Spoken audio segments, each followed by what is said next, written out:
মৃত্যু থেকে তারা পালায়, মরণ থেকে তারা পালাইতে চায়, বাঁচতে চায়। নবী গো বলে দেন এই মরণ তার সাথে মোলাকাত করবে, এই মরণ থেকে সে পালাইতে পারবে না। একদিন মাটির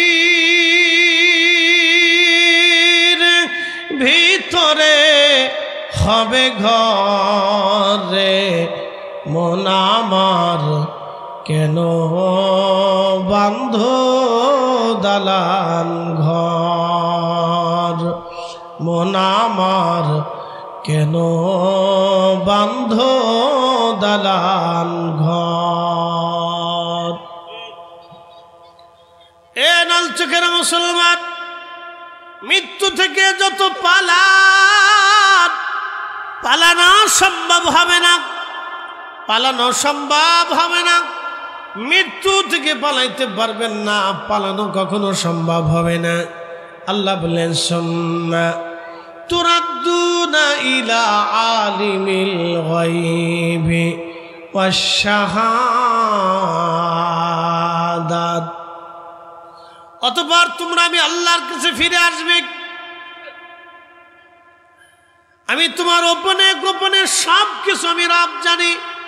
ফায়ুনাব্বিউকুম বিমা কুনতুম তা'মালুন।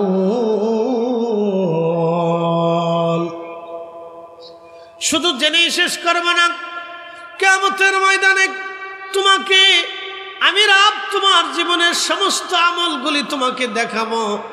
দুনিয়ার মধ্যে তোমরা কি করেছো না করেছো সব আমি আল্লাহ তোমাকে সেই দিন দেখাবো।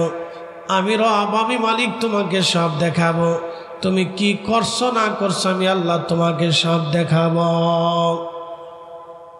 আমাদের দেশের সনাতন ধর্মে যারা আছে তাদের বিশ্বাস হলো আবার আসিব ফিরে ধানসিঁড়িটির তীরে নবান্নে বাংলায়, হয়তো শালিকের বেশে, না হয় কবুতরের বেশে, আর না হয় কাউয়ার বেশে, না হয় কুকুরের বেশে, না হয় বিড়ালের বেশে।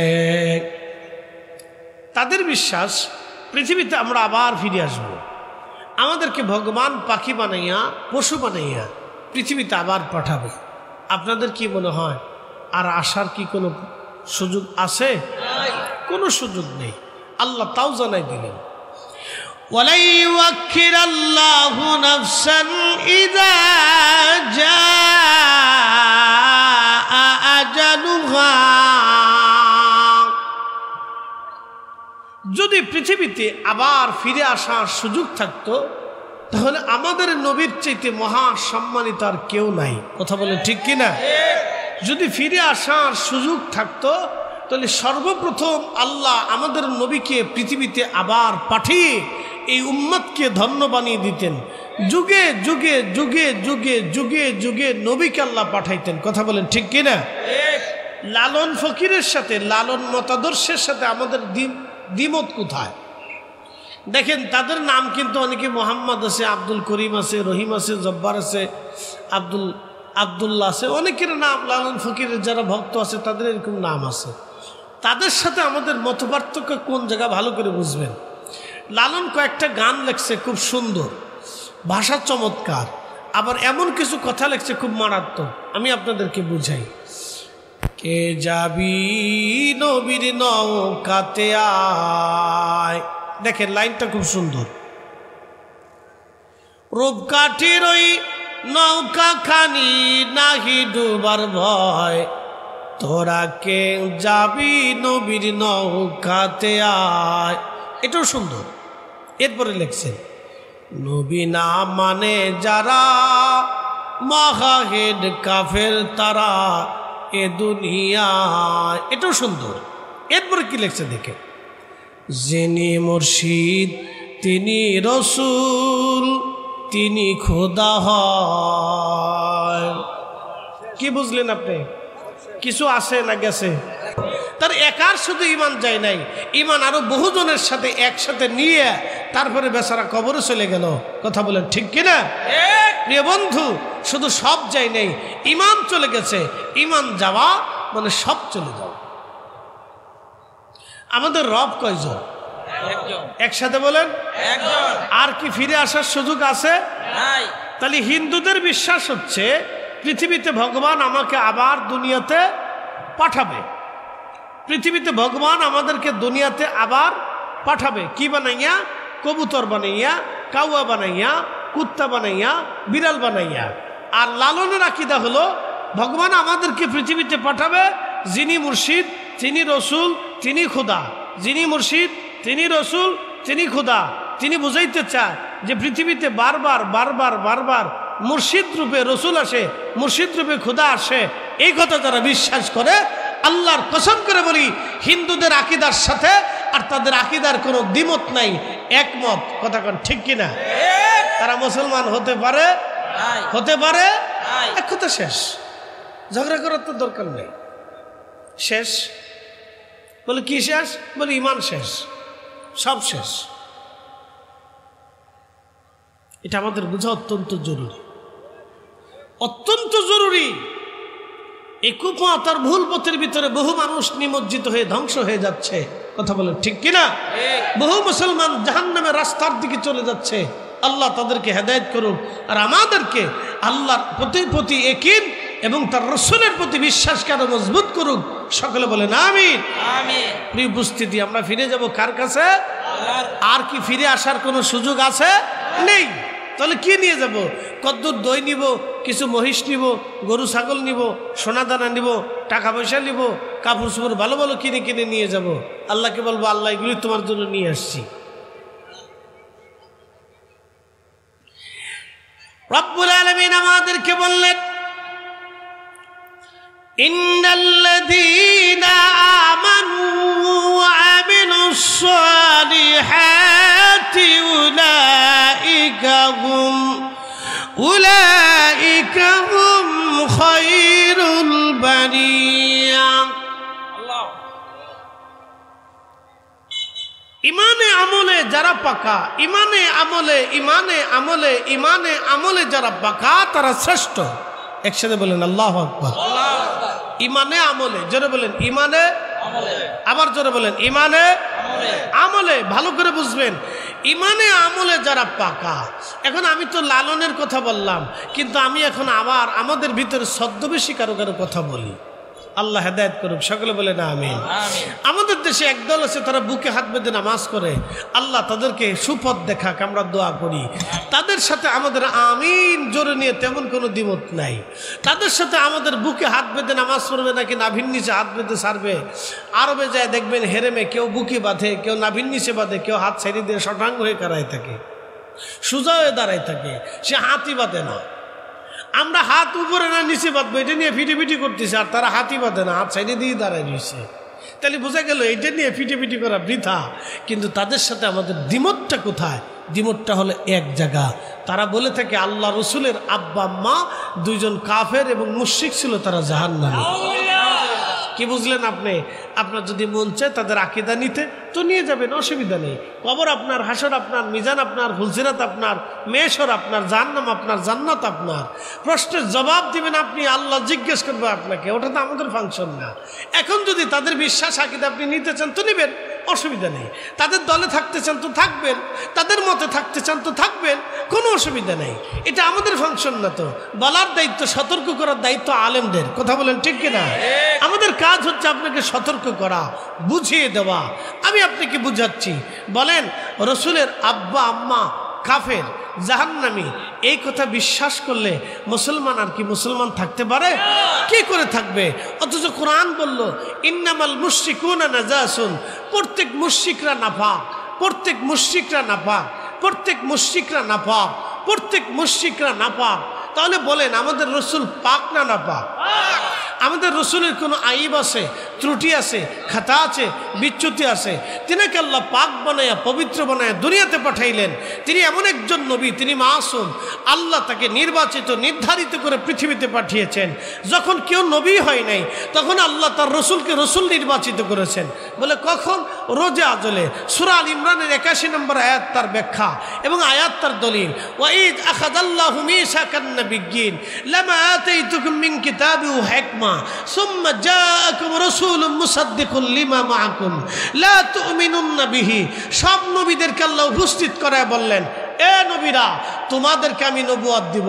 আজকে যদি আমরা সব মানুষ উপস্থিত করাই, এখন যদি তাবারকের বক্সা নিয়ে আসি, তাহলে দেখবেন মেলায় যারা আছে সব আসবে। এখন যদি তাবারক নিয়ে আসি, তাহলে মেলায় যারা আছে তার বোঝা গেল ওরা তাবারকের আশিক। আসতে হলো কেন? জোরে বলেন, জোরে বলেন। শরমের কথা না, এটা তো বাস্তব বলতেছি। তাহলে বোঝা গেল তাবারকের আশিক। কথা ক্লিয়ার না ভেজাল আছে? ক্লিয়ার। তাবারকের আশিক। তাহলে এখন যদি তাবারক নিয়ে আসি, তাহলে সব মানুষ ভিতরে চলে আসলো। তার মানে বুঝলাম যে তারা তাবারকের জন্যই আসছে। আর আমরা যারা ভিতরে বসে রয়েছি, আমরা তাবারক দিলেও আসি, না দিলেও আসি। কথা ঠিক আছে না বাপ? তাবারক দিলেও আসি, না দিলেও আসি। তাহলে আমাদের উদ্দেশ্য একরকম, আর তাদের উদ্দেশ্য ভিন্ন রকম। প্রিয় উপস্থিতি, খুব মনোযোগ দেন। আল্লাহ সব নবীদেরকে উপস্থিত করাইলেন।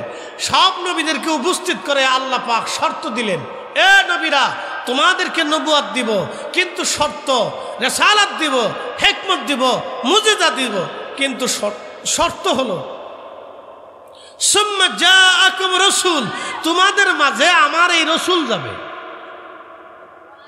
আমার নবীরে সেই দিন আল্লাহ সব নবীদেরকে দেখায় বললেন, এ তোমাদেরকে নবুয়ত দিব, কিতাব দিব, হিকমত দিব, কিন্তু শর্ত আমার এই রসুল তোমাদের মাঝে যাবে। লা তুমিনুন্না বিহি, এমনি এমনি যাবে না। মুসাদ্দিকুল লিমা মাআকুম, সত্য সহ যাবে, হকের উপরে থেকে যাবে, কোরআন নিয়ে যাবে, আমি আল্লাহর কালাম নিয়ে যাবে, হক নিয়ে যাবে। একসাথে বলেন আল্লাহু আকবার। নবী নতুন না পুরাতন? একসাথে বলেন, নতুন না পুরাতন? অনির্বাচিত না নির্বাচিত? তিনি নির্বাচিত রসুল আগে থেকে। কত আগে থেকে? সৃষ্টির আগে থেকে তিনি নির্বাচিত রসুল। আল্লাহর কোরআনে বলছে, আমি বলি নাই। যদি বলেন হুজুর কোরআন মানি, তাহলে আলহামদুলিল্লাহ। যদি না বলেন যে হুজুর কোরআন মানি না, শায়েক মানি, তো শায়েক নিয়ে পড়ে থাকেন, অসুবিধা নেই। কবর আপনার, হাসর আপনার, মেহজর আপনার। মনে রাখবেন, হাসরের ময়দানে আল্লাহ রসুলের সামনে হাউজে কাউসারের পানির জন্য দাঁড়াইতেই হবে। ওই দিন কারো আর মালিকানায় এটা নেই। আপনার আমার পীর, মাশেক, অলি, গাউস, কুতুব, আদম থেকে ঈসা রুহুল্লাহ পর্যন্ত 1,24,000 নবী রসুল, কারো দায়িত্বে জিম্মায় আল্লাহ হাউজে কাউসার দেয় নাই। হাউজে কাউসার আপনার আমার নবীর জিম্মায় আল্লাহ দিয়ে দিছেন, তার মালিকানা আল্লাহ দিয়ে দিছেন। যদি হাউজে কাউসারের পানি পাইতেই হয়, তাহলে ওনার সামনে দাঁড়াইতে হবে। আর ওনার সামনে যদি দাঁড়াইতেই হয়, তাহলে ওনাকে 100% মেনে ভালোবেসে দাঁড়াইতে হবে। কথা ক্লিয়ার না ভেজাল আছে? একবারে ক্লিয়ার। আমি কি কারো বিরুদ্ধে বলতেছি? না না না, কারো বিরুদ্ধে বলতেছি না। আমি আমার আত্মপক্ষ সমর্থন করতেছি। আমি যে হকের উপরে আছি এটা প্রমাণ করতেছি। আমি কারো বিরুদ্ধে বলতেছি না। তো যদি বলেন হ্যাঁ আপনার শায়েক রাখবে, তো শায়েক নিয়ে থাকেন, কোনো অসুবিধা নেই, কোনো অসুবিধা নাই। মেহেশ্বরে আপনাকে হাউজে কাউসারের সামনে তো যেতে হবে। তো যেতে হলে রসুলকে পরিপূর্ণভাবে 100% মেনে যেতে হবে। কথা কোন ঠিক কিনা? 100% মেনে যেতে হবে। ইলমুদ্দিন পাকিস্তানের এক যুবক, ইলমুদ্দিন কাঠ মিস্ত্রি। তার ঘটনাটা শোনাই। কি মিস্ত্রি? কাঠ মিস্ত্রি। ব্রিটিশ আমলে কাঠ মিস্ত্রির বেতন কত ছিল? কে বলতে পারবেন বাবাজি? আচ্ছা বলেন আব্বা, পাকিস্তান পিরিয়ডে কত ছিল? যারা মুরব্বী আছেন বলেন তো, কয় পয়সা ছিল?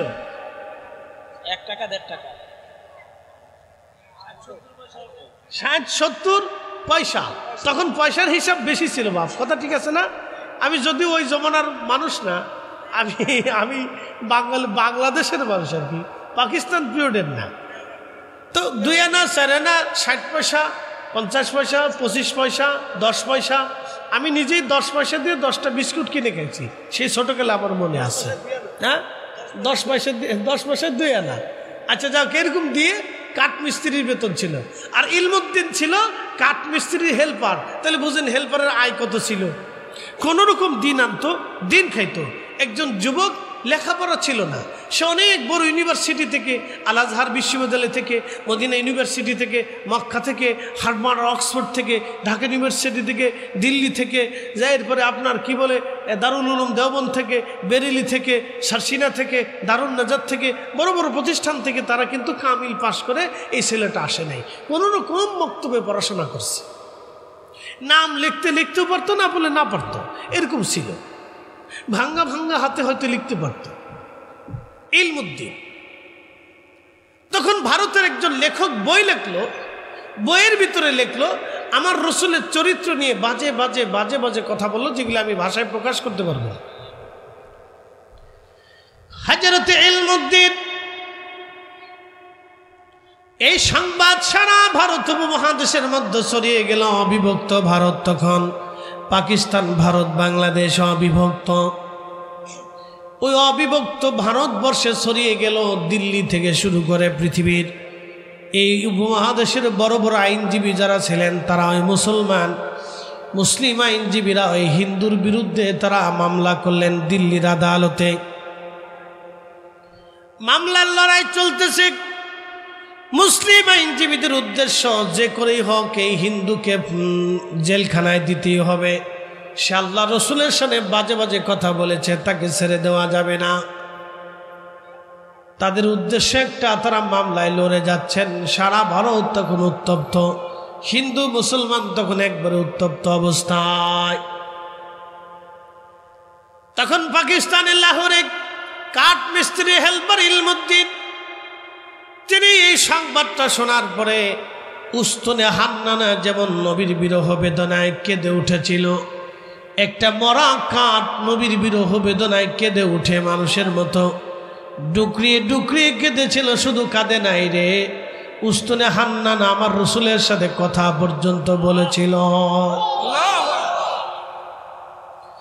ইলমুদ্দিনের কাল উস্তনে হান্নানার মতো জিন্দা হয়ে গেল। ইলমুদ্দিন চিন্তা করলো, এই জীবন বেঁচেতে গেলাম কি, রসুলের অপমান। কাজী নজরুল লেখলেন, রসুলের অপমানে কাঁদে না তোর মন, মুসলিম নয় তুই মুনাফিক, রসুলের দুশ্মন। কোন সন্দেহ হতে পারে? কাজী নজরুল কত চমৎকার করে লিখছেন। একজন বাংলার কবি কাজী নজরুল, আন্ডার ম্যাট্রিক।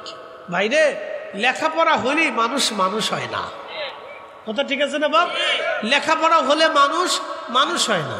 যদি লেখাপড়া হলে মানুষ হতো, তাহলে একজন ডিসি টেবিলের নিচ দিয়ে কখনো নিতে পারে না। কি কথা ঠিক আছে না ভাই? ঢাকা ইউনিভার্সিটির ছেলেরা একটা পাগলদের পিঠে মেরে মেরে ভাত খাওয়াইও মারতো না। কথা ঠিক আছে না? আর 2 দিন পর পর তারাই ফিটে ফিটি মারামারি গুতাগুতি লাফালাফি করতো না। কথা ঠিক আছে নাকি বলে? ভালো করে বুঝে যায়, এটা হতো না। লেখাপড়া হলেই মানুষ হয় না। প্রকৃত মানুষ হয় আউলিয়া কিরামগণের সোহবতে। হ্যাঁ, এটা সত্য। প্রকৃত মানুষ হয় আউলিয়া কিরামগণের সোহবতে, আউলিয়া কিরামগণের মোহাব্বতে, সোহবতে প্রকৃত মানুষ তৈরি হয়, প্রকৃত মুসলিম তৈরি হয় আউলিয়া কিরামগণের সোহবতে। হযরত ফতেহ আলী রাসূলের নোমার সোহবতে থেকে হযরত আবু বকর সিদ্দিক ফুরফুরাবি, সৈয়দ হযরতে আবু বকর সিদ্দিক ফুরফুরাবি রহমতুল্লাহ আলাইহি, তিনি হযরতে ফতেহ আলী রাসূলের নোমার রহমতুল্লাহ আলাইহি সোহবতে মানুষ হয়েছিলেন। রুহুল আমিন বসিরহাটি রহমতুল্লাহ আলাইহি এত বড় আলেম হওয়ার পর হযরত আবু বকর সিদ্দিক ফুরফুরাবি রহমতুল্লাহ আলাইহি সোহবতে থেকে প্রকৃত মানুষ হয়েছিলেন, আলেম হয়েছিলেন। কতক্ষণ ঠিক কিনা? প্রিয় উপস্থিতি, পৃথিবীতে যত আউলিয়া কিরাম, উলামা, ফুদালা, নুজাবা, নুকাবা আসছেন, সব আউলিয়া কিরামগণের সোহবতে, আউলিয়ার সোহবতে। প্রিয় ভাই আমার, মনোযোগ দিবেন। হযরত ইলমুদ্দিন তিনি চিন্তা করলেন, হয় আমি বাঁচবো, না হয় সে বাঁচবে। আল্লাহর নবীর অপমান আমি সহ্য করতে পারবো না, এটা হতে পারে না। কোনো মামলা টামলার প্রয়োজন হয় না, তাকে আমি দুনিয়ার থেকে বিদায় করব। যেই ইচ্ছা সেই কাজ। ইলমুদ্দিন তিনি রওনা করলেন। ছোট্ট একটা ছুরি কিনলেন, 2 ধারালো বিশিষ্ট ছুরি।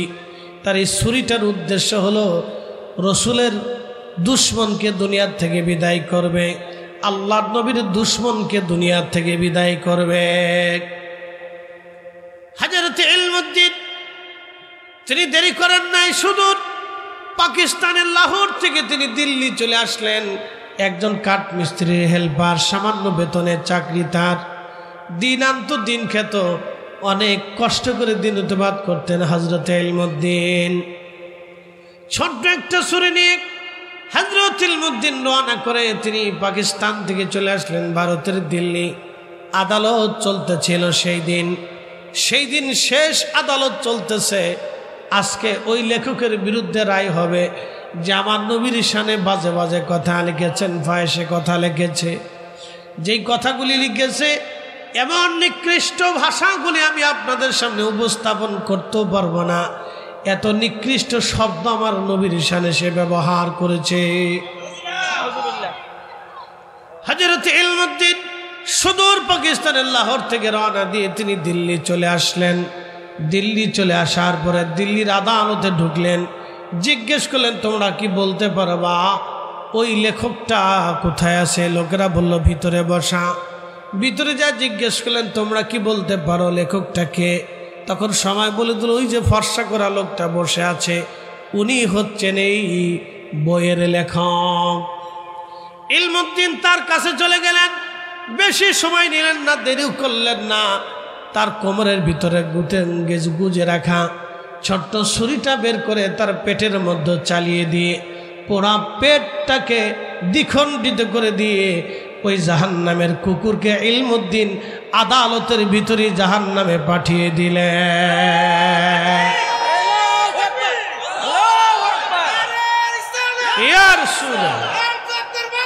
জিন্দাবাদ। একবারে সাথে সাথে ছুরি চালিয়ে দিলেন। আল্লাহু আকবার।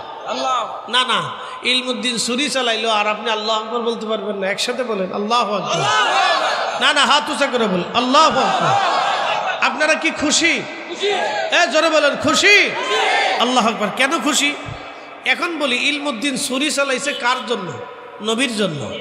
জোরে বলেন, ইলমুদ্দিন ছুরি চালাইলো কার জন্য? ছুরি কিনলো কার জন্য?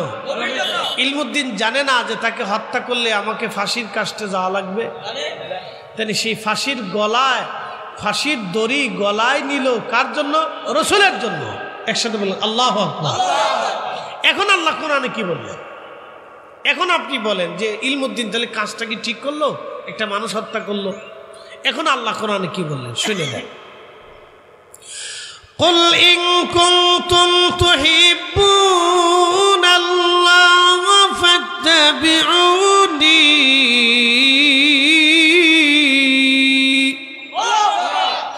قل إن كنتم تحبون الله فاتبعوني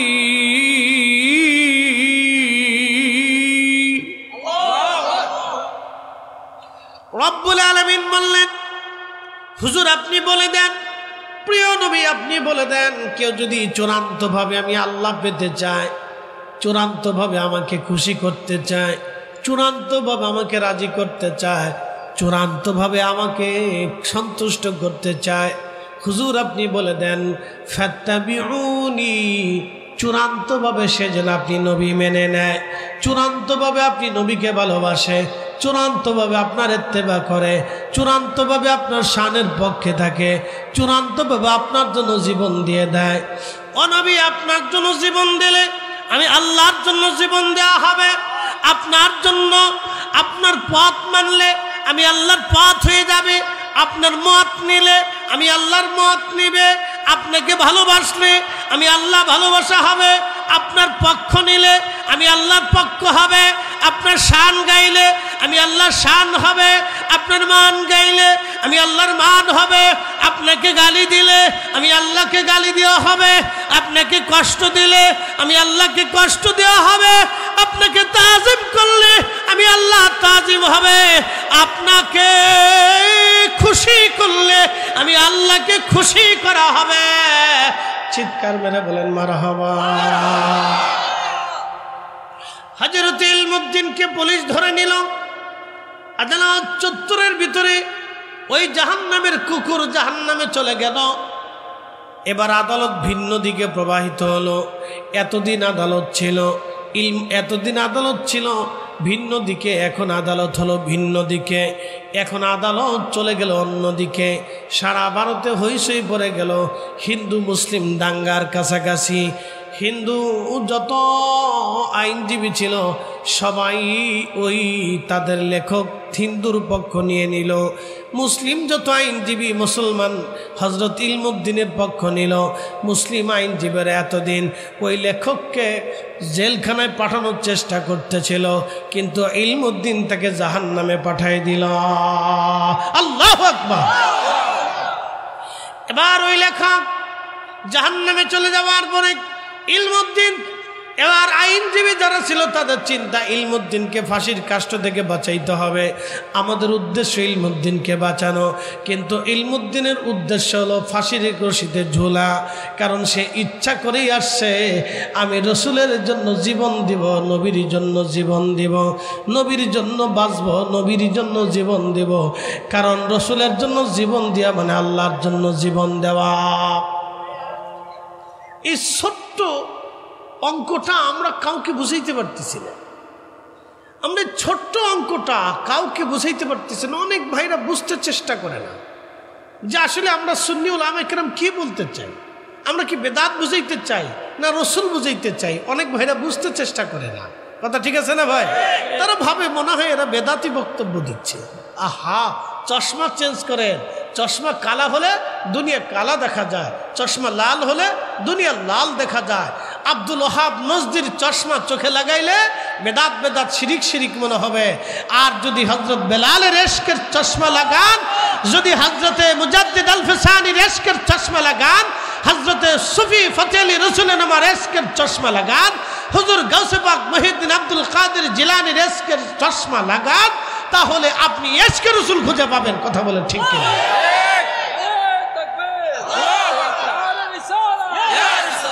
এবার আদালত ভিন্ন দিকে। সমস্ত মুসলিম আইনজীবী পাকিস্তানের লাহোর থেকে, দিল্লি থেকে, গুজরাট থেকে, উত্তরপ্রদেশ থেকে, অন্ধ্রপ্রদেশ থেকে,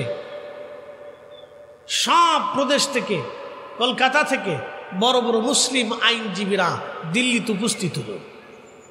সব লয়াররা ইলমুদ্দিনের পক্ষে যুক্তি তর্ক উপস্থাপন করতে লাগলো। আইনের যত ধারা আছে সব ধারা নিয়ে সমস্ত মুসলিম আইনজীবীরা ইলমুদ্দিনের পক্ষে ঝাঁপিয়ে পড়ল ইলমুদ্দিনকে ফাঁসির কষ্ট থেকে বাঁচানোর জন্য। শোনেন, একজন ব্যক্তি ইলমুদ্দিন যখন হত্যা করলো তখন ইলমুদ্দিনের কোনো চিন্তা নেই, পেরেশানি নেই, কোনো পেরেশানি নেই, চিন্তা নেই, নো টেনশন। ইলমুদ্দিন টেনশন ফ্রি, তার চেহারার ভিতরে কোনো মলিনতা নাই, চিন্তার কোনো ভাগ নাই, সে খুশি খুশি, তার ভালো লাগতেছিল। দিল উজালা ইলমুদ্দিন। শেষ কোর্ট যেই দিন ইলমুদ্দিনের বিরুদ্ধে রায় হবে, চূড়ান্ত রায়, তার আগের দিন আইনজীবীরা এসে ইলমুদ্দিনকে বলল, ইলমুদ্দিন, আমরা এই উপমহাদেশের সমস্ত আইনজীবীরা আমাদের সব মেধা দিয়ে চেষ্টা করতেছি তোমাকে ফাঁসির কাষ্ঠ থেকে বাঁচানোর জন্য।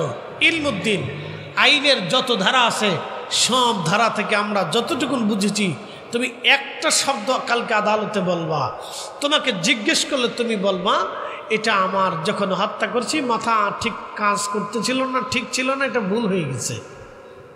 শুধু এতটুকুন বললে তোমাকে ফাঁসির কাষ্ঠ থেকে আমরা বাঁচিয়ে দেব। আচ্ছা, ইলমুদ্দিন কি মিথ্যা বলার জন্য আসছে না সত্যের জন্য আসছে? আল্লাহু আকবার। এটাই ইশকে রাসূল, কথা কোন ঠিক কিনা? আচ্ছা বলেন তো, ইলমুদ্দিনের কলিজাতে একটা অধা শিক্ষিত, লা শিক্ষিত, কোনো শিক্ষিত না, মক্তবে পুরো একটা যুবকের কলিজায় এই প্রেম ভালোবাসা সৃষ্টি কে করে দিল? তাহলে রসুলের কলিজায় এসে এটা দয়াটা কার? এটা সবার কলিজায় আসে। বুঝে বাড়ি যাবে, বুঝে বাড়ি যাওয়া জরুরি। সবার কলিজায় এটা আসে না, এটা হতে পারে না, সবার জন্য হতে পারে না। এটা ফরিদি সাহেবের কলিজায় না আসতে পারে, কিন্তু একজন সাধারণ দিনমজুরের কলিজার ভিতরে ঢুকে গেছে।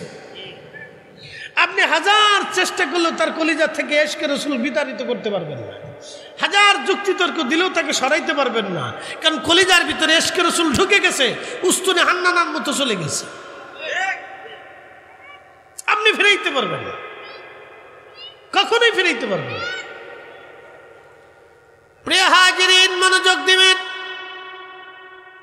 হযরত ইলমুদ্দিন রাহিমাহুল্লাহ তিনি মুস্কি হাসলেন। পরের দিন চূড়ান্ত আদালত, শেষ রায় হবে। শত শত মুসলিম বড় বড় আইনজীবী ব্যারিস্টার যারা ছিলেন তারা ইলমুদ্দিনের পক্ষে লড়াই করতেছেন। একেবারে শুধু আল্লাহ রসুলের মহাব্বত নিয়ে তারা লড়াই করতেছেন। হিন্দুকে আইনজীবী, মুসলিম আইনজীবী, উভয় পক্ষের আইনজীবীরা তাদের যুক্তি তর্ক আদালতে পেশ করলেন। এবার বিচারক বললেন, সবার কথা শুনলাম, এখন আমার বক্তব্য। সমস্ত আইনজীবীরা চুপ। বিচারক জিজ্ঞেস করলেন, ইলমুদ্দিন তুমি কেউ হত্যা করেছ? ইলমুদ্দিন বলেন, হ্যাঁ আমি হত্যা করেছি। কেন হত্যা করেছ? সে আমার রসুলের নামে বাজে বাজে কথা বলেছে, আমি একজন উম্মত হয়ে সেটা সহ্য করতে পারি নাই। আমি তাকে জাহান্নামে পাঠানোর জন্য আমি আমার রসুলের পক্ষ থেকে প্রতিশোধ নিয়েছি। একবার আওয়াজ তোলে বলা যাবে কি আল্লাহু আকবার। এ নলচক দরবারের এলাকাবাসী, নলচকবাসী মনোযোগ দিয়ে শুনবেন। হযরতে আশিক রাসূল ইলমুদ্দিন স্পষ্ট জবাব দিলেন। মুসলিম আইনজীবী যারা তারা হাত ছেড়ে দিলেন, বুঝতে পারলেন আহা ইলমুদ্দিনকে আর বাঁচানো সম্ভব হলো না, ইলমুদ্দিনকে আর বাঁচানো সম্ভব হলো না, ইলমুদ্দিনকে আর বাঁচানো গেল না। হিন্দু আইনজীবীরা মনে মনে খুশি, আমরা জিতে গেছি, আজ রায় হয়ে যাবে ফাঁসি। তখন বিজ্ঞ আদালত ওই ব্রিটিশদের জজ যিনি ছিলেন তিনি রায় দিয়ে দিলেন, ফাঁসির কাস্টে ঝুলিয়ে ইলমুদ্দিনকে হত্যা করা হোক, ফাঁসিতে ঝুলিয়ে মৃত্যুদণ্ড কার্যকর করা হোক। সমস্ত মুসলমান তারা সেই দিন বিদ্রোহে ফেটে বলল। হিন্দুরা মিষ্টিমুখ করতে লাগলো, মুসলিম আইনজীবীরা মনক্ষুণ্ণ হয়ে, মন বেজার হয়ে, এত মুসলিম আইনজীবী আসছে। তখন আল্লামা ডক্টর ইকবাল রহিমাহুল্লাহ তখন জীবিত। তখন তিনি পাকিস্তানের লাহোর থেকে রওনা হয়ে গেলেন দিল্লির দিকে। তিনি দিল্লিতে উপস্থিত হবেন। এই দৃশ্যের রাজ সাক্ষী হয়ে থাকার জন্যে আল্লামা ডক্টর ইকবাল রহিমাহুল্লাহ পাকিস্তানের লাহোর থেকে দিল্লি রওনা হয়ে গেলেন। খুব মনোযোগ দিয়ে কথাগুলি শুনবেন। ইলমুদ্দিন তখন ফাঁসির কাস্টে তাকে ঝোলানোর আগে আইনজীবীরা বলেন, ইলমুদ্দিন তোমাকে বললাম কি, তুমি বললা কি? ইলমুদ্দিন মুচকি হাসি দেয়া বলে, আইনজীবীরা আমি কি করে মিথ্যা কথা বলবো বলো? গত রাত্রিবেলা রহমতের নবী আমাকে স্বপ্ন দেখাইয়া আমাকে বেহেশতের সুসংবাদ দিয়ে গেছে। আল্লাহর নবী আরো বলে গেছে, ইলমুদ্দিন আমি আর তুমি একসঙ্গে জান্নাতের ভিতরে দুইজনে আমরা জান্নাতে একসাথে খানা খাবো। তুমি চলে আসো, আমরা দুইজন একসঙ্গে জান্নাতের মধ্যে খানা খাবো।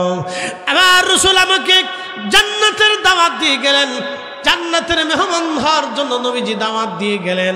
অতএব আমি কি করে মিথ্যা বলতে পারি? যার জন্য আমি হত্যা করেছি তার জন্যই আমি ফাঁসির রশি গলায় দিতে পারি। যার প্রেমের মালা গলায় দিয়েছি তার জন্য ফাঁসির রশি গলায় ঝোলাইতে পারি। তিনি রাহমাতুল লিল আলামিন ইলমুদ্দিন 40 বছর ধরে তাহাজ্জুদ নামাজ পড়ে একজন আবিদ যা করতে পারে নাই, ইলমুদ্দিন এক ছুরি চালাইয়া তার চেয়েও বেশি পরিমাণে আদায় করে নিয়ে আল্লাহর জান্নাতের সুসংবাদ নিয়ে কবরে চলে গেল, শহীদ হয়ে গেল। একবার জোরে বলা যাবে কে মারহাবা। হে তাকবীর, নারে রিসালাত, ইয়া রাসূল, নলচক দরবার শরীফ জিন্দাবাদ। হযরত মাওলানা জহুরুল ইসলাম ফরিদী সাহেব জিন্দাবাদ। কি বুঝলেন এ মুসলমান? কি বুঝলেন? বেহেশতের সুসংবাদ রসুল দিও যে চারটিখানি কথা বলে হুজুর স্বপ্নে দিছে। স্বপ্নই রসুলের মুজিজা। সহিহ বুখারীতে কিতাবুর রুইয়াতে আল্লাহর নবী বলেছেন, মান রাআনি ফিল মানামি ফাকাদ রাআল হক। হে উম্মত, যদি স্বপ্ন আমাকে দেখো তাহলে জেনে নিও আমি নবী বাস্তবে গিয়েছি, আমি বাস্তব স্বপ্নে দেখা দিয়েছি। পৃথিবীতে এই স্বপ্নের মুজিজা আর কারো নাই, একমাত্র একজনের স্বপ্নের মুজিজা কিয়ামত পর্যন্ত চলবে, তিনি আমাদের রসুল। যদি স্বপ্নে আসেন তাহলে রসুল বাস্তবে এসেছেন, নবী নিজে আসেন, ছবি আসে না। স্বপ্নে যদি দেখা দেন তাহলে আল্লাহর নবী বললেন বাস্তব আমি দেখা দিয়েছি। স্বপ্নে যদি আসি তাহলে বুঝবা বাস্তবে এসেছি, আমি কথা বলে গেছি, আমি দেখা দিয়েছি। এই স্বপ্নের মুজিজা পৃথিবীতে কারো আর চলবে না, পৃথিবীতে কারোই মুজিজা চলমান থাকবে না। একমাত্র কিয়ামত পর্যন্ত। আমার নবীর স্বপ্নের মুজিজা কিয়ামত পর্যন্ত চলমান থাকবে। ইলমুদ্দিনকে নবী স্বপ্নে এসে বেহেশতের সুসংবাদ দিয়ে গেছে শুধুমাত্র রসুলের পক্ষে প্রতিশোধ নেওয়ার জন্যে, নবীর পক্ষে ছুরি চালানোর জন্যে, রসুলের জন্য নিজের জীবনকে কুরবানি করার জন্যে। কথা বলেন ঠিক না বেটা? নবী রাজি, আল্লাহ রাজি। কথা বুঝাইতে পারছি? একজন আবিদ 40 বছর তাহাজ্জুদ পড়ে জান অর্জন করেছে, ইলমুদ্দিন এক কাজে তার চেয়ে বেশি করে ফেলছে। এটার নাম এশকে রসুল। এর দাম কত, ওজন কত আমি আপনাকে বুঝিয়ে বলতে পারবো না, মাপ দিয়েও জানাইতে পারবো না এর ওজন কত, এর দাম কত। এই জন্য আমরা সারা জীবনে রসুলের কথা বলেই যাব। কথা বলেন ঠিক কিনা? ইমাম মালিক রাহিমাহুল্লাহ 80 বছর মদিনার সীমানার ভিতরে জুতা স্যান্ডেল পরেন নাই। কল্পনা করতে পারবেন? যারা মক্কা মদিনাতে গিয়েছেন, আপনি 80 বছর কেন, আপনি 8 মিনিটও মদিনায় জুতা স্যান্ডেল ছাড়া হাঁটতে পারবেন না। ঠিক কথা ঠিক আছে না? 8 মিনিটও পারবেন না। 80 বছর তো দূরের কথা, 8 মিনিটও না। 8 মিনিটও মদিনায় মক্কাতে জুতা স্যান্ডেল ছাড়া হাঁটতে পারবেন না। তাহলে একজন ব্যক্তি 80 বছর মদিনার হৌদের ভিতরে কখনো জুতা স্যান্ডেল পরেন নাই, থুতু নিক্ষেপ করেন নাই, পায়খানা পেশাব সারেন নাই। জিজ্ঞেস করলে কোনো দলিল দিতেন না। বলে দলিল কি? বলে দলিল নাই, দলিল একটাই, যেই মাটির নিচে রসুল ঘুমিয়ে আছে সেই মাটির উপরে আমি ইমাম মালিক বেঁচে থাকতে জুতা পরতে পারবো না, আমি কখনো থুতু নিক্ষেপ করতে পারবো না, পায়খানা পেশাব করতে পারবো না। দলিল একটাই, যতদিন পর্যন্ত আমরা বেঁচে থাকবো ইয়া নবী সালামু আলাইকা বললে আমরা বসে থাকতে পারবো না, আমরা দাঁড়াবো। কেন? আমরা রসুলের জন্য দাঁড়াই। কথা বলেন ঠিক কিনা? আমরা দলিল একটাই, আমরা রসুলের জন্য দাঁড়াই। কার জন্য? জোরে বলেন, কার জন্য? নবীর ইজ্জতের জন্য দাঁড়াই। আমাদের দলিল একটাই। এখন আপনার যদি পছন্দ না হয় না করেন, ওর সাথে আমাদের কিছু আসে যায় না। কথা ঠিক আছে না? আমরা এত ঝগড়া করতে পারবো না ভাই। ইমাম মালিক জীবনেও কারণ কোনোদিন দলিল দেন নাই, অথচ উনি এত বড় বিশ্ববিখ্যাত 4 ইমামের এক ইমাম, মাযহাব প্রণেতা। শুধু তাই নাই, মুস্তাহিদ তবকার প্রথম তবকার মুস্তাহিদ, যারা কোরআন সুন্নাহ ইজমা কিয়াস 4 উসুলের ভিত্তিতে তারা মাযহাব প্রতিষ্ঠিত করে গেছেন, ফিকহি মাসালাকে প্রণয়ন করে দিয়ে গেছেন। যারা উসুলের কিতাব প্রণয়ন করছেন তিনি কোনো উসুল দেন নাই।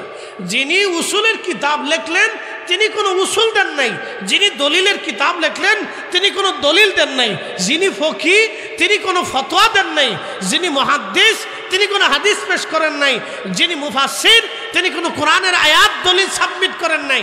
দলিল দিয়েছেন রসুল ঘুমা। নবীর চাইতে দলিল পৃথিবীতে আর কিছু আছে? আরে আমার রসুল তো নিজেই হুজ্জত, নবী তো নিজেই দলিল। অতএব রসুলের ইজ্জতের জন্য নতুন দলিলের প্রয়োজন নাই, কোনো কোরআনের আয়াতের দরকার না, কোনো হাদিসের প্রয়োজন নাই, কারণ রসুল নিজেই দলিল। কথা কন না কেন? দলিলকে আল্লাহর কোরআন, প্রথম দলিলকে আল্লাহর কোরআন, দ্বিতীয় দলিলকে আল্লাহর নবী। প্রথম দলিল আল্লাহর কোরআন, দ্বিতীয় দলিল আল্লাহর নবী। নবী রসুল নিজে দলিল, তো নিজে দলিল, তো ওই দলিলকে তাজিম করার জন্য দলিলের দরকার কিসের? দলিল তো নবী নিজেই হুজ্জত, রসুল তো নিজেই হুজ্জত। এই জন্য ইমাম মালিক আর দলিল পেশ করেন নাই, একটাই দলিল, রসুল ঘুমা, এই জন্য জুতা পড়তে পারবো না। আমরা একটাই দলিল, রসুলের সম্মানে তাজিম করি, আমার কোনো দলিল লাগবে না। ভালো লাগলে দাঁড়াও, না লাগলে বসে থাকো। কি কথা কন না কেন? তোমার মন চাইলে দাঁড়াও, নাহলে বসে থাকো, ঝগড়ার সময় নাই। প্রয়োজন তো তোমার শোয়ার দরকার, তো শুয়ে থাকো। আমার দাঁড়ানোর দরকার, আমি দাঁড়াবো, কারণ আমার রসুল তিনি মহা ইজ্জতওয়ালা। আমরা আকাবির যারা ছিলেন তারা ইয়া নবী সালামু আলাইকা বলার পরে আর বসে থাকতে পারেননি, তারা দাঁড়াইতেন। কেন দাঁড়াইতেন? রসুলের জন্য দাঁড়াইতেন। আমরাও রসুলের জন্যই দাঁড়াই। কথা ঠিক আছে না? নি এই সময় কি দুনিয়ার আর কোনো উদ্দেশ্য থাকে? ভাই, পৃথিবীতে বহু নামাজি আছে, নামাজ পড়ে বিয়ের ভয়ে, নামাজ পড়ে রাজনীতির ডরে, নামাজ পড়ে সমাজের ডরে, নামাজ পড়ে মুসল্লির ডরে। বলে হুজুর কেমন? মুসল্লির ডরে নামাজ কেমনে পড়ে?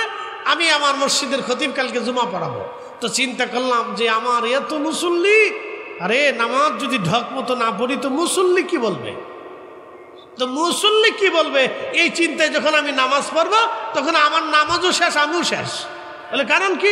আমার নামাজ আল্লাহর জন্য হয় না, আমার নামাজ হচ্ছে মুসল্লির জন্য। কিন্তু আমরা যখন আল্লাহ রসুলের দুরূদ পড়ি তখন আমরা খোদ আল্লাহ রসুলের মহব্বতেই পড়ি। কোন রাজা, বাচ্চা, প্রেসিডেন্ট, আমির, আমরা চেয়ারম্যান, মেম্বার, এলাকা, দুনিয়ার লোভে আমরা পড়ি না, আল্লাহ রসুলের জন্য পড়ি। আমরা যখন ইয়া নবী সালামু আলাইকা বলে দাঁড়াই তখন আমরা খোদ রসুলের জন্য দাঁড়াই, আমরা কাউকে খুশি করার জন্য দাঁড়াই না। কথা কোন ঠিক কিনা? আমরা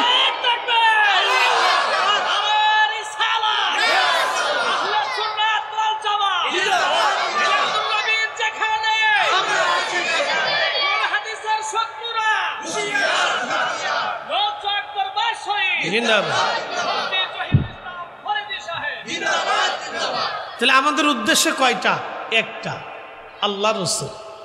এই জন্য শেখ আব্দুল হক মুহাদ্দিস দেহলভী রহিমাহুল্লাহ আখবারুল আখিয়ারের ৫ম খণ্ডে মুনাজাতে বদরগাহে কাদিউল হাদাতের ভিতরে তিনি লিখেছেন, ইয়া রব, আমি আব্দুল হক তোমার দরবারে হাত তুলছি, এমন কোনো আমল নাই যে আমলের নিয়তের ঘাটতি নাই, কিন্তু একটা আমল করি, তোমার রসুলের সামনে মিলাদ পড়ি, তোমার রসুলকে দাঁড়ায় সালাম করি।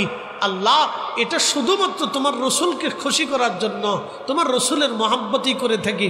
আল্লাহ, এই আমলের মধ্যে আমার কোনো নিয়তের ঘাটতি নাই। আল্লাহু আকবার। আচ্ছা বলেন, মানুষ দান করে না? একসাথে করেন না, জোরে বলেন, করেনি? এখন দান করলেন আপনি, এখানে 10,000 টাকা দেওয়ার পর আমি বললাম নারে তাকবীর, আল্লাহু আকবার, করিম ভাই মারহাবা মারহাবা। করিম ভাই 10,000 টাকা দিছে, আল্লাহ করিম ভাইরে বেহেশত দাও, করিম ভাই 14 গোষ্ঠীর বেহেশত পাঠাই দাও। কি কথা ঠিক আছে না ভাই? আমরা দোয়া করি না যে আল্লাহ তার পূর্বপুরুষ যা আছে সব গোষ্ঠীরে তুই মাফ করে দাও? দোয়া তো করি কি না? এখন করিম ভাই চিন্তা করলো, হ্যাঁ 10,000 টাকা দিছি, সারা এলাকার মানুষ জানছে। তাহলে বোঝা গেল করিম ভাই নিয়ত লিয়েছে এলাকার মানুষের সব জানার লেগে, করিমের নিয়ত আর আল্লাহর জন্য নাই। এই জন্য শেখ আব্দুল হক মুহাদ্দিস দেহলভী বলছেন, আল্লাহ, আমি সব আমল করছি কিন্তু আমার ইখলাস হয় নাই, কোনো না কোনো আমলের ভিতরে গাফলতি, ঘাটতি মাটতি সব এসে গেছে।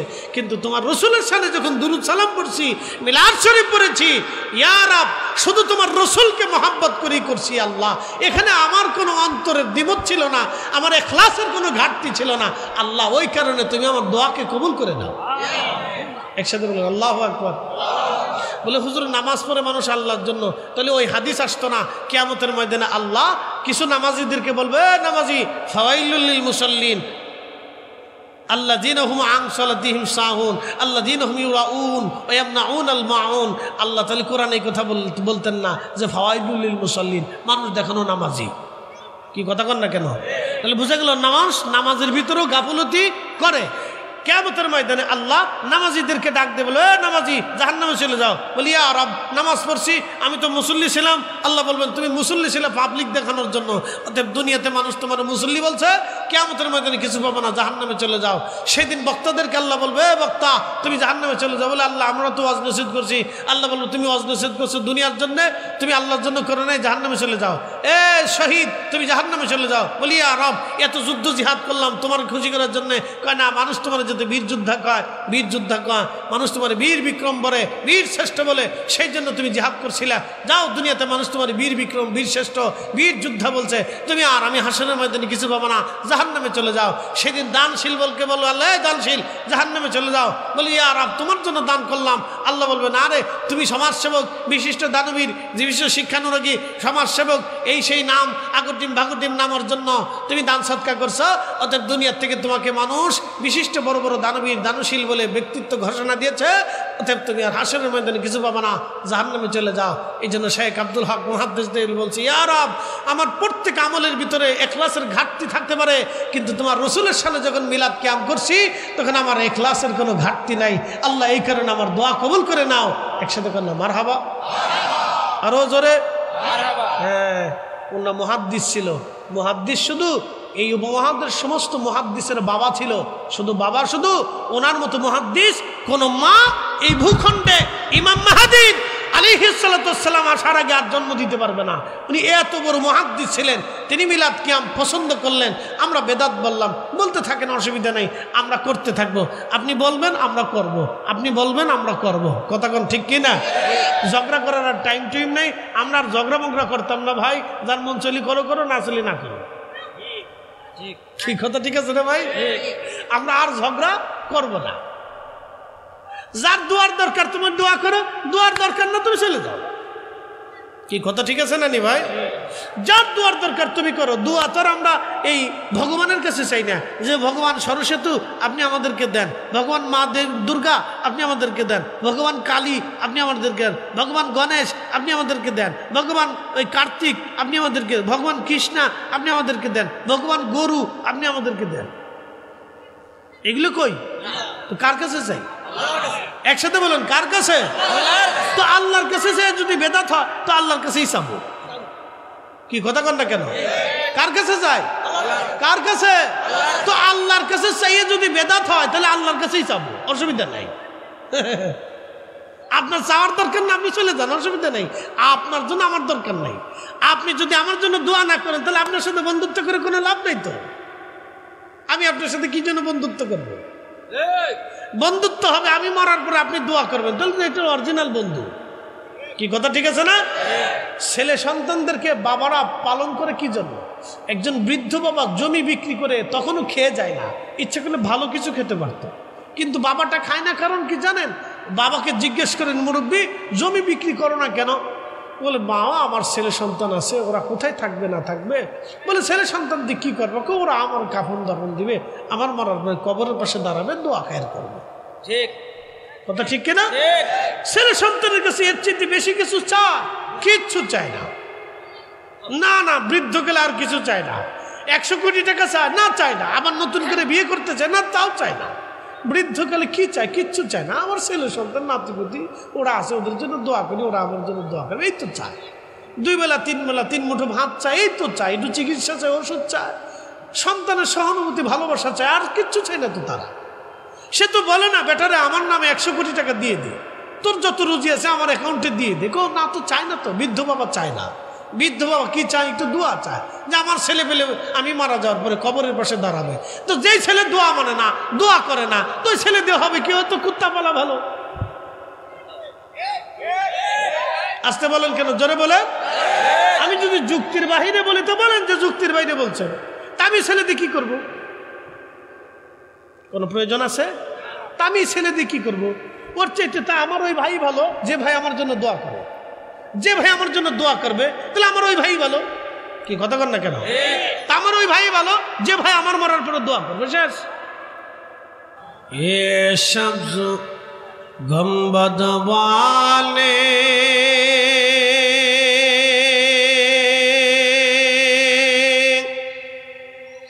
मंजूर दुआ करो ना, जब वक्त न जा आए आका, दीदार अता करो ना, दीदार आता करो ना।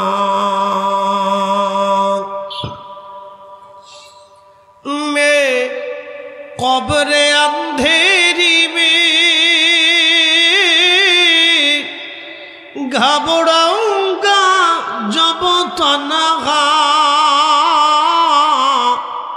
इमदाद मेरी करने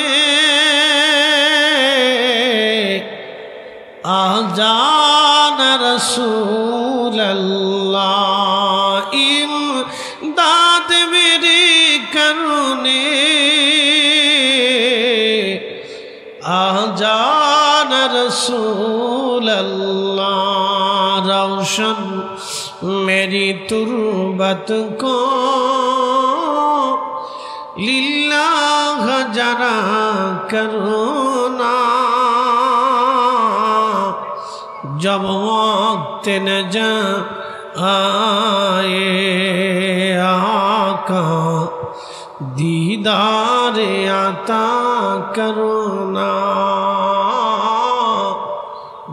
दीदार आता करना।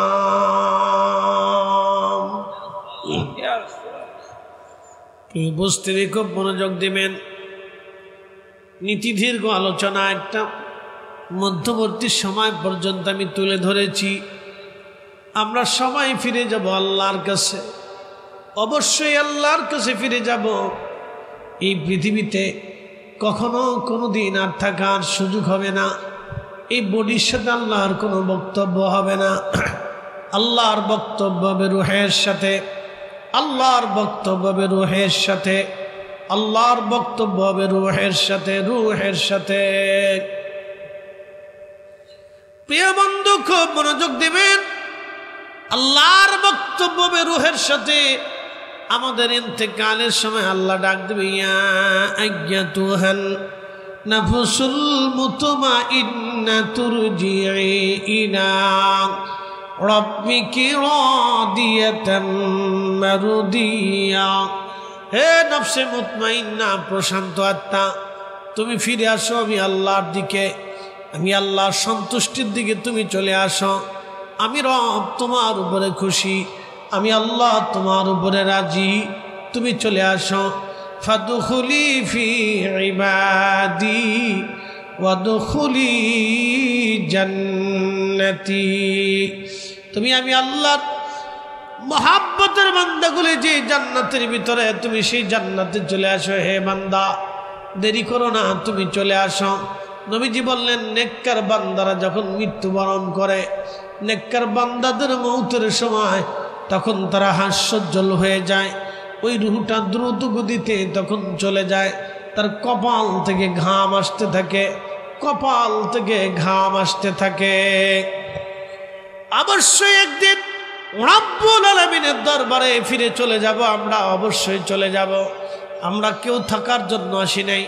দুইটা জিনিস নিতে হবে, 1 নম্বর ঈমান, 2 নম্বর আমল। 1 নম্বর ঈমান, 2 নম্বর আমল। 1 নম্বর ঈমান, 2 নম্বর আমল। ঈমান আমল নিয়ে কবরে যেতে হবে, ঈমান আমল নিয়ে কবরে যেতে হবে। ঈমান আমল ছাড়া কবরে গেলে সর্বনাশ হয়ে যাবে। আল্লাহ বলেন, ওয়ালা তামুতুন্না ইল্লা ওয়া আনতুম মুসলিমুন। তোমরা মুসলমান হয়ে কবরে আসো, মুসলমান না হয়ে কবরে আইসো না। তোমরা মুসলমান হয়ে কবরে আসো, মুসলমান হয়ে তোমরা কবরে আসো। মুসলমান ছাড়া তোমরা কবরে আইসো না, মুসলমান হয়ে তোমরা কবরে আসো।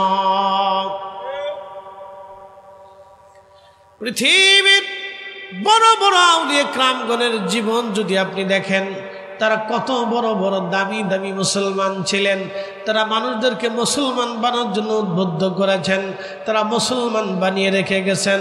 তাদের সহবত দেখে ডাকাতগুলি, সন্ত্রাসগুলি আল্লাহ ওয়ালা হয়ে, আল্লাহর কুতুব হয়ে, ওলি হয়ে তারা কবরে চলে গেছে। কারণ কি? তাদের সহবতে তারা মুসলমান হয়েছে, সহবতে তারা মুসলমান হয়েছে। নলচকবাসী খুব মনোযোগ দিবেন। বাবাজি আমার হযরত বাইজিদ বুস্তামি রাহমাতুল্লাহ আলাইহির জমানাতে, ওই জমানাতে একটা ইরানের বোস্তাম নগরের একটা মেয়ে পতিতাবৃত্তি করত, টাকার বিনিময়ে দেহ ব্যবসা করত। লোকেরা তাকে নিবৃত্ত করতে পারে না। হযরত বাইজিদ বুস্তামির কাছে বিচার দিয়ে বলল, বাইজিদ, এই মহিলার কারণে আমাদের যুবকরা চরিত্রহীন হয়ে যাচ্ছে, আপনি দয়া করে একটা বিহিত করেন। বাইজিদ বুস্তামি বললেন, তোমরা চলে যাও, আমি ব্যবস্থা করব। পরের দিন বিকেলবেলা হযরত বাইজিদ বুস্তামি ওই মহিলার কাছে চলে গেলেন। সামনে দাঁড়ায় বলেন, নারী, তোমার রাতের বাজেট কত? মহিলা বলল, এত টাকা দিলে সারা রাত্র আমি আপনার হয়ে যাব। তখন লোকেরা সি করতে লাগলো, হায় হায়, বাইজিদ ওই মহিলার পাগল হয়ে গেল, বাইজিদও জেনা করতে চায়। আমরা তাকে বুজুর্গ মনে করতাম, এই বাইজিদ দেখি শেষ পর্যন্ত সেও মহিলার প্রেমে পাগল হয়ে গেল, এই সুন্দরী নারীর প্রতি আকৃষ্ট হয়ে গেল। বাইজিদও তার সাথে জেনা করতে চায়। হায় হায়, হলো কি? দুনিয়া শেষ হয়ে গেল, দুনিয়া ধ্বংস হয়ে গেল। সময় সি করতেছিল। হায় হায়, বাইজিদ করে কি? হযরত বাইজিদ বোস্তামি রাহিমাহুল্লাহ বলেন, হে নারী, তাহলে তুমি কি সারা রাত্রের জন্য আমার? বলে হ্যাঁ। আমি যা বলবো তুমি কি তাই শুনবে? বলে হ্যাঁ। তখন বাইজিদ বোস্তামি তাকে স্বর্ণের দিনারগুলি দিয়ে বলেন, নাও, তোমার প্রয়োজন আমি তোমাকে বড়া করে দিলাম, এবার আমার সাথে চলো। বলে হুজুর কোন জায়গা? বলে আমার খানকায়। পতিতা নারীর নিয়ে বাইজিদ বোস্তামি রহমতুল্লাহ খানকে রওনা করছে।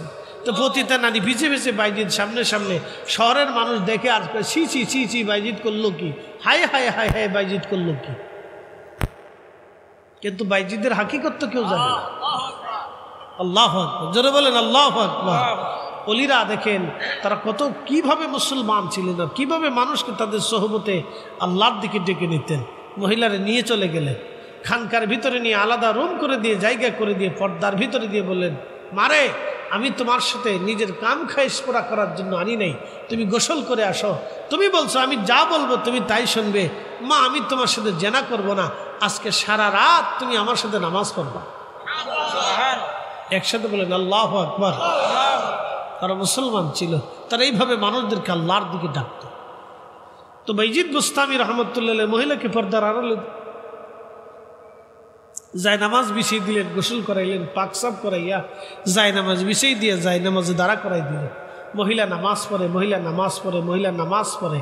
বাইজিদ বোস্তামি হুজরা এসে নিজের খানেকার ভিতরে সেজদার মধ্যে পড়ে বলেন, ইয়া রব, ইয়া আল্লাহ, এই পতিতা নারীরে পতিতা বৃত্তি থেকে টেনে এনে আমি আমার খানকার ভিতরে যাই নামাজের মুসল্লা পর্যন্ত নিয়ে আসছি। আল্লাহ, আল্লাহ, আমি তার মুসল্লা পর্যন্ত আনছি, কিন্তু দিল পরিবর্তন করার মালিক তো আমি না, দিল পরিবর্তন করার মালিক তুমি আল্লাহ। ইয়া রব, আমি আমার শেষ চেষ্টাটুকুন করেছি। আল্লাহ, ইয়া আল্লাহ, তুমি মহিলার দিল পরিবর্তন করে দাও। আল্লাহ, তুমি তার মাফ করে দাও, তার দিল পরিবর্তন করে দাও। এই দিক দিয়ে বাইজিদ বোস্তামি কাঁদে, ওদিক দিয়ে আসমানে দোয়া কবুল হয়ে গেল। ওই নারীর দিল সেজদার মধ্যে পবিত্র হয়ে গেল। সেজদার মধ্যে পড়ে নারী কেঁদে দিয়ে বলল, আহা, জীবনে কতই না অপরাধ করেছি, জেনা করেছি, অন্যায় করেছি, অপরাধ করেছি। ইয়া রব, আপনি মাফ করে দেন, আর কোনোদিন জেনা করব না, পতিতা বৃত্তি করব না। মহিলা কেঁদে দিয়ে সেজদার ভিতরে তওবা করে ফেলল। সারা জীবন তওবা তো তওবা হলো, একেবারে সারা জীবনের জন্য পবিত্র হয়ে ওলি হয়ে কবরে চলে গেল। আল্লাহু আকবার। ইয়া রাসূল, জিন্দাবাদ।